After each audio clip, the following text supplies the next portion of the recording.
The Phoenix Suns beat the Oklahoma City Thunder last night by a score of 108-105. I'm not even going to get into all the details and bore you guys with that. All you need to know is that Devin Booker hit a game winner. Fellas, what did you see in this game last night? It was a good one. That's what we do.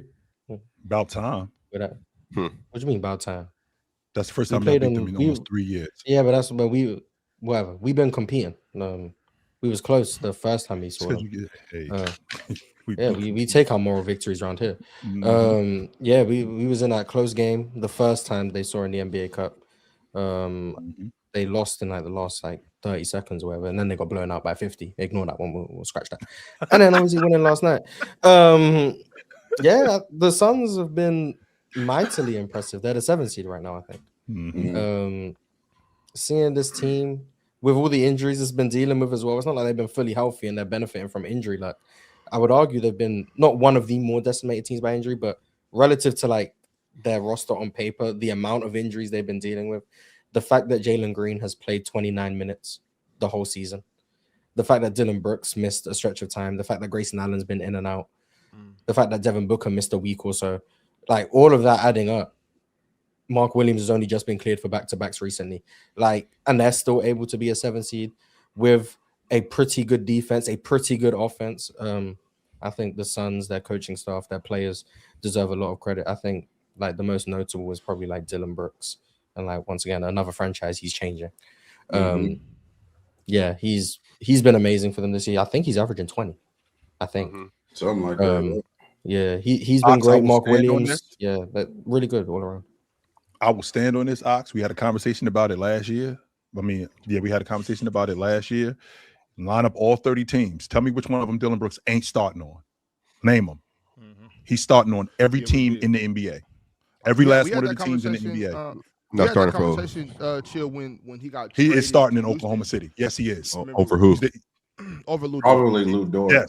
Lou Dort is going to that bench so fast. He's situationally starting though. I don't know. I'm talking about no, Lou Dort starts. It's just minutes fluctuate, but Dillon Brooks is better than Lou Dort.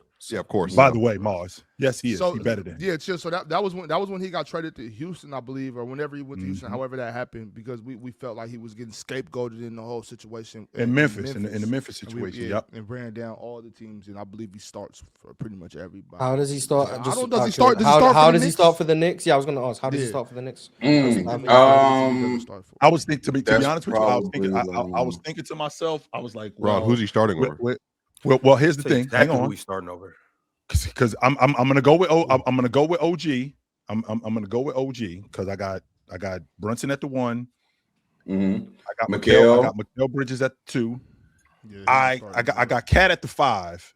No. So Mitchell Robinson is the 5. No, Mitchell Robinson is going through the bench. But Josh Hart's been starting the last whatever. Before Josh Hart went down, Josh Hart was starting. So he could start over Josh Hart. Okay, yeah, so if it's that lineup, then Josh goes to the bench. But I thought their starting 5. Well, their starting 5 should be in the playoffs. Robinson, Mitchell Robinson. That's what it was. Yeah, OG, Mikal, Brunson. That's their starting 5. Okay, you're gonna go over there and toughen Cat up. But to be honest with you, I could move OG to the 4 and put Dillon Brooks at the 3. I could do that. I don't like no rough cat, Ron. I like smooth. Hey, real talk. Wait till you get a couple years on you. You come around to it a little more. But the next super chat that I got is no. The wintertime. Fast break. We're talking about the OKC game. Yeah. Is there anything else that you guys want to speak into? Devin Booker hitting a big game winner, and also too, just ultimately the Phoenix Suns. They're on a 4-game winning streak right now. They're 19-13. That's only good for the 7th seed out west, but they're a game and a half behind. Don't lie on our name. We're 21-14. Oh, my bad. I didn't update my 21-14. Okay, yeah. But 2-game win streak. My bad. 2-game win streak. Timeline for Jalen? They said he was getting reevaluated in 2 weeks right before Christmas. So we're about 2 weeks since then. So we expect to probably hear something this week. He was on the court working out and whatever. So we'll probably see him latest probably by the end of January. I'd assume. What I've seen with Dillon Brooks playing this well. And from what you saw from the limited time that you saw Jalen Green, is it possible? No. All right. What I saw last night, Ron, and I think it goes without saying to talk about Devin Booker and that mid range is just aesthetically, it's just so pleasing. But you've heard me talk plenty of times about guys being in the lab. Ryan Dunn's been working on his game. Ryan Dunn has been working on his jump shot, and that jump shot looks like it's expanding. And this kid, help me out to say his last name. Iguodaro, is that his name? Oso Iguodaro. Yeah. I love his energy. And Swiper, what I've learned about the Oklahoma City Thunder, all you have to do, and amongst other things, you got to match their physicality. If you match their physicality, you are going to have a chance at the end. And I felt like Phoenix, with Goodwin, I felt like they brought the fight to Phoenix last night. Amongst other things, I thought Mark Williams was really good in the interior. I thought he was really good on the glass. I felt like Ryan Dunn really competed on the defensive end. They gave SGA a lot of trouble, particularly in the mid-range and understanding that step back. I mean, I felt like I think the biggest thing is chill, but also too, bro. Like if you guys offensive scoring and you're another team and you have guards, I'm just not like OKC's offense. And I don't know how Mars. We've had back and forth conversations about this. I think they're going to have issues in the playoffs again. I just don't. There's no one on that roster that I'm afraid of. And respectfully, even with SGA, it's like if you can keep your hands out of the cookie jar and just get to the pull up and all that stuff. I think the problem is like if we can generate threes around this, which is what they did. They just generated threes against OKC, and then they don't have the ability, I think, constantly to be able to put up threes. And so that's why if you get them in situations where they're at a disadvantage, man, like yeah, I think they're definitely beatable. But shout out to the Suns, man, because this is the second time. They got blown out the last time they played them.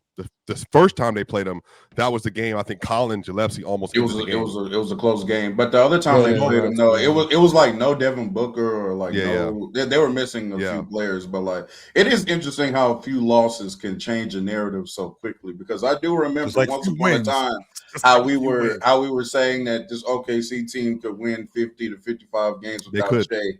And now we're saying, we're not worried about nobody outside. Well, real talk. Let me ask you, so I think the problem is because of the way the schedule works, they will win 60 games plus this year because they're going to play against a lot of bottom feeders and not so great teams. So I think some of that is like, that's probably more on the schedule than anything else. I think if they're not playing bad teams, I'm not gonna fault you. You have to win those games. You have to beat the bad teams. Yeah, but they're so much better than those teams. So that's why their net rating is so heavily inflated by playing those teams, which is not a bad thing. It's just like they're so much better than like the mid to the bottom of the league that when you run into them, they can just, like the other day, I think SGA was like a plus 32 or something like that. Didn't play in the fourth quarter.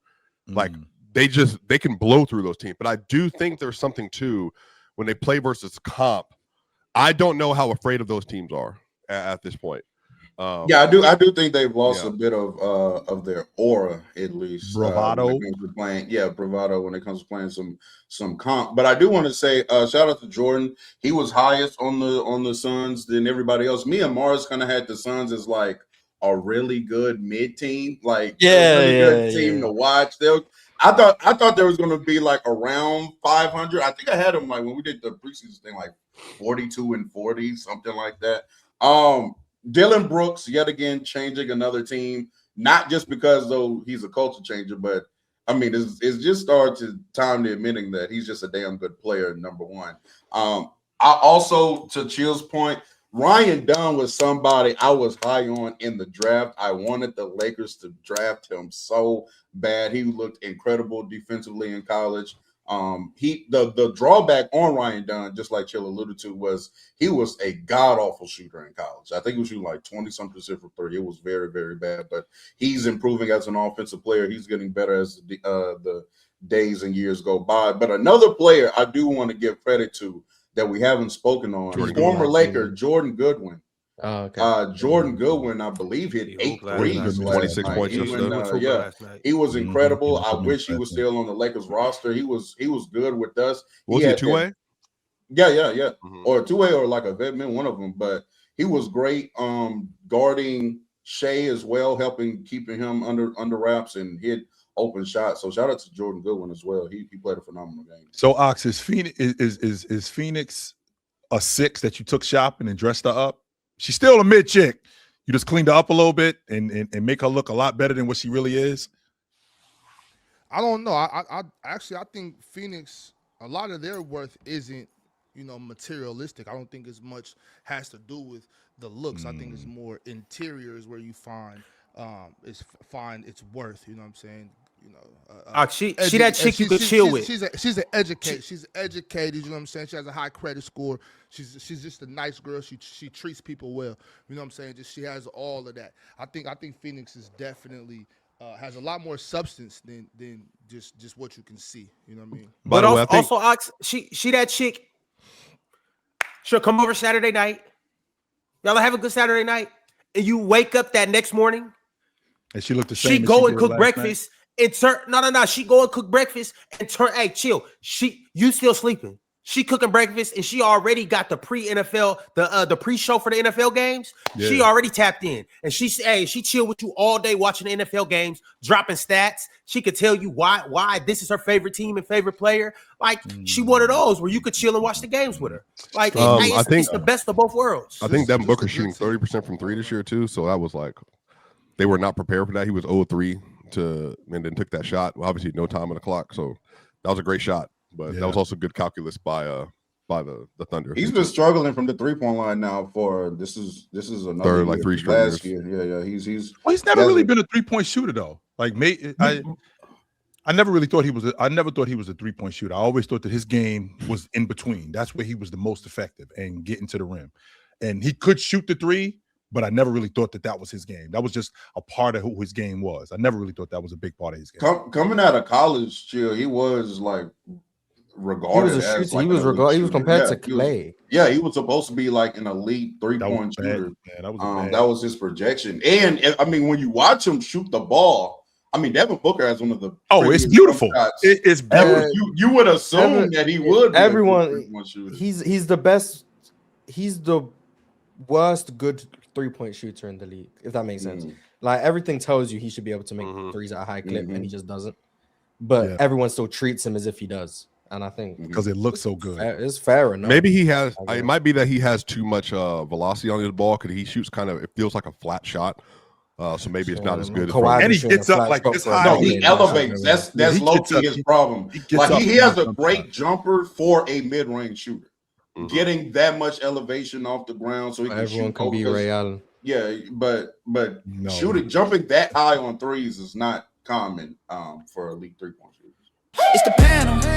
Religion get built on cam. Where the check throw smoke and the hoes go ham. You ain't never seen hoops out here did raw. Every take got weight, every night we drop. This that barbershop. Courtside, worldwide tone. Welcome to the only show that really feel like numbers jumping like the score.